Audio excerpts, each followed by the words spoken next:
Hello friends मोर चेनेलर अन्य एटा भिडिओले आपनालोকক সকলোকে স্বাগতম জনালো। আজি মই আপোনালোকৰ সৈতে এটি পনীৰৰ ৰেচিপি শ্বেয়াৰ কৰিম। আফগানি পনীৰ ৰেচিপি এটা শ্বেয়াৰ কৰিম। বলক কিন্তু দেৰি নকৰি ৰেচিপিটোৰ মাজলৈকে যাওঁ। এয়া মই পনীৰ লৈছোঁ। পনীৰখিনি ফাৰ্ষ্ট মেৰিনেশ্যন কৰি ল'ম। ফাৰ্ষ্ট মেৰিনেশ্যনটোৰ বাবে মই নিমখ অলপ ছটিয়াই দিলোঁ। তাৰপিছত মই জিঞ্জাৰ গাৰ্লিক পেষ্ট অলপ ইয়াতে দি দিলোঁ আৰু অলপ নেমুৰ ৰস ইয়াতে মই দি দিম।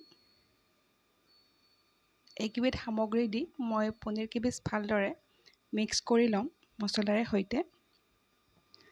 পনীৰ কেইপিচ মই ডাঙৰ ডাঙৰকৈ কাটিছোঁ যাতে মেৰিনেশ্যন কৰোঁতে বা কুক কৰোঁতে ভাঙি নাযায়। এতিয়া এইখিনি ভালদৰে মিক্স কৰি লৈ মই ছাইড কৰি প্ৰায় 10 মিনিটমান সময়ৰ বাবে মেৰিনেশ্যন হ'বৰ বাবে থৈ দিম।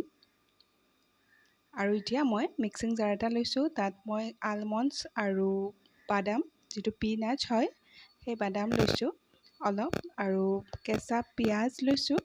দুটা পিঁয়াজ ডাঙৰ ডাঙৰকৈ কাটি লৈছোঁ আৰু কেঁচা জলকীয়া লৈছোঁ আৰু জালুক লৈছোঁ, গোটা জালুক, লং ইলাচি ডালচেনিও দি দিম। তাৰপিছত মই অলপ জিঞ্জাৰ গাৰ্লিক পেষ্ট ইয়াতে দি দিম। অকণমান পানী মিক্স কৰি মই এইখিনি ভালদৰে স্মুথলি গ্ৰাইণ্ড কৰি ল'লোঁ। আৰু ছেকেণ্ড মেৰিনেশ্যনৰ কাৰণে মই এটা বেছ বনাম। এই বেছটোৰ বাবে মই দৈ অলপ ফেটি লৈছিলোঁ। এই দৈখিনি মই ইয়াতে এড কৰি দিলোঁ। তাৰপিছত বাদামৰ পেষ্টটো মই ইয়াতে দি দিম। এই পনীৰৰ ৰেচিপিটো দুটা মেৰিনেশ্যন খুবেই দৰকাৰী, কাৰণ প্ৰথমটো মেৰিনেশ্যনত নিমখটো ভিতৰত সোমাই যায় পনীৰৰ, আৰু ছেকেণ্ডটো মেৰিনেশ্যনত মছলাবোৰ পনীৰৰ গাত লাগি ধৰে, স্পাইচি হয়। আৰু এই স্পাইচি হ'বৰ কাৰণে মই অলপ চাট মছলা ইয়াতে দি দিলোঁ। চাট মছলা দিয়াৰ পিছত মই জিৰা গুড়ি দিম, ধনিয়া গুড়ি দিম, অকণমান গৰম মছলা দিম আৰু নিমখ অলপ আন্দাজমতে দি দিম। তাৰপিছত এইখিনি ভালদৰে মিক্স কৰি ল'ম।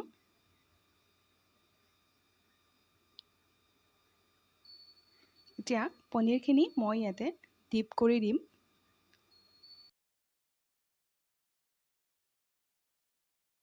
মেৰিনেশ্যন কৰি থোৱাৰ কাৰণে পনীৰখিনি ছফ্ট হৈছে। সাৱধানে এপিচ এপিচকৈ উলিয়াই ল'ম প্লেট এখনত। আৰু এতিয়া পনীৰখিনি মই ফ্ৰাই কৰি ল'ব লাগিব।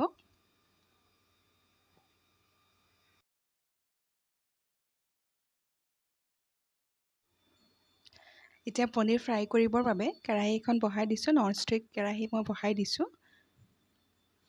ইয়াতে তেল অলপ মই গ্ৰীজ কৰি ল'লোঁ চাৰিওফালে।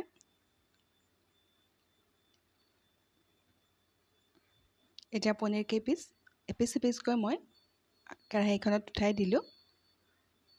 ভালদৰে কেৰাহীখন গৰম হ'বলৈ দিব। পনীৰ কেইপিচৰ তলপিঠি গল্ডেন ব্ৰাউন হোৱাৰ পিছত মই আনটো ছাইড টাৰ্ণ কৰি দিলোঁ। ডাবল মেৰিনেশ্যন হোৱাৰ বাবে পনীৰ কেইপিচ সাংঘাতিক ধৰণে ছফ্ট হৈ পৰিছে, গতিকে সাৱধানে লাহে লাহে টাৰ্ণ কৰি দিব। এতিয়া এইখিনি প্লেট এখনত উলিয়াই ল'ম। আৰু এইটো ষ্টেজত আপোনালোকে পনীৰ টিক্কা হিচাপে খাব পাৰে। ওপৰত অলপ ব্লেক সল্ট আৰু চাট মছলা অলপ ছটিয়াই দি এনেদৰে খাব লাগে, ধুনীয়া টেষ্টি হয় খাবলৈ। আৰু এয়া মই সেইখন কেৰাহীয়ে লৈছোঁ, কাৰীটো বনাম। ইয়াতে অলপমান মই মিঠাতেল এড কৰিছোঁ আৰু বাটাৰ অলপ এড কৰিছোঁ। বাটাৰখিনি মেল্ট হোৱাৰ পিছত ইয়াতে মই লং ইলাচি ডালচেনি দি দিম। আৰু দীঘল দীঘল চেপত আদা মই চপ কৰি থৈ দিছিলোঁ, সেইখিনি মই ইয়াতে এড কৰি দিম।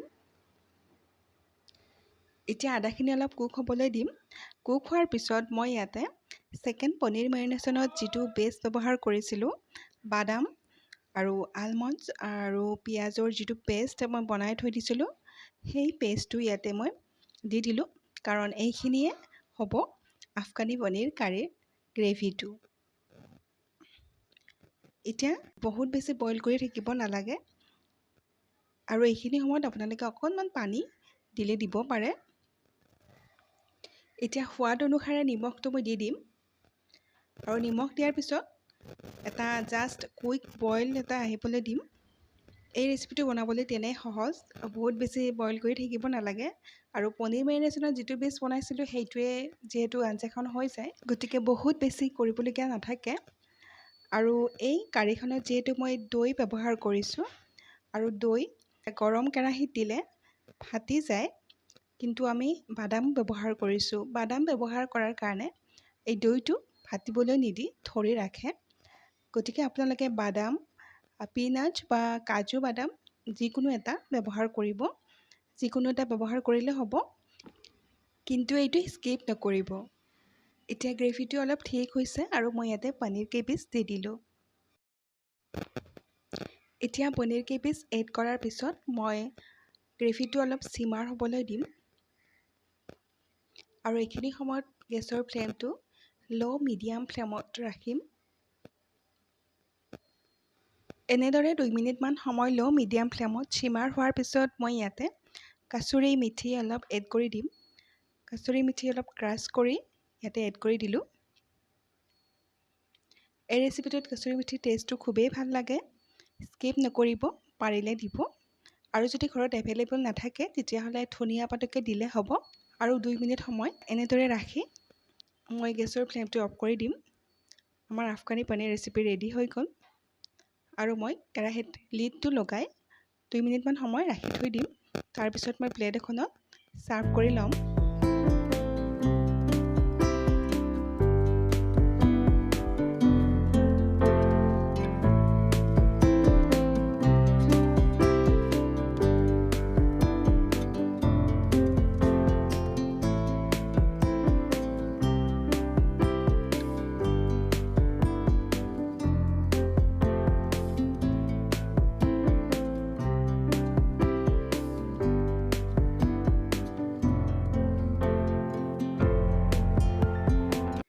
এয়া দেখিলে ৰেষ্টুৰেণ্ট ষ্টাইলত বনোৱা অতি জুইচি, ক্ৰিমি আৰু স্পাইচি আফগানী পনীৰ কাৰী ৰেডি। আৰু মই এটি ইজি মেথডত এই ৰেচিপিটো বনাই পেলালোঁ। দেখিবলৈ যিমানেই বেছি লোভনীয় হৈছে, খাবলৈ তাতকৈ বেছি সোৱাদ লগা হয়। তেন্তে মোৰ এই পনীৰৰ ৰেচিপিটো আপোনালোকে ঘৰত এবাৰ হ'লে ট্ৰাই কৰি চাব আৰু আপোনালোকৰ অভিজ্ঞতা মোৰ লগত শ্বেয়াৰ কৰিবলৈ নাপাহৰিব। বিশ্বাস কৰক, এই ৰেচিপিটো ইমানেই সোৱাদ লগা হয়, এবাৰ খালে বাৰে বাৰে খাবলৈ মন কৰিব, বাৰে বাৰে বনাবলৈ মন কৰিব। আৰু মোৰ এই আফগানী পনীৰৰ ৰেচিপিটো চাই যদি আপোনালোকে ভাল পালে, তেন্তে ভিডিঅ'টোত লাইক, কমেণ্ট কৰিব, ছাবস্ক্ৰাইব কৰিব যিসকলে কৰা নাই। আকৌ বেল আইকনটো প্ৰেছ কৰি অল কৰি থ'ব, যাতে আহিবলগীয়া মোৰ ভিডিঅ'বোৰৰ ন'টিফিকেশ্যনবোৰ আপোনালোকে পাই থাকে। তেনেহ'লে আজিলৈ আহিলোঁ। আকৌ এটা নতুন ভিডিঅ'ৰ সৈতে লগ পোৱাৰ আশা থাকিল। Thank you to all. Bye by.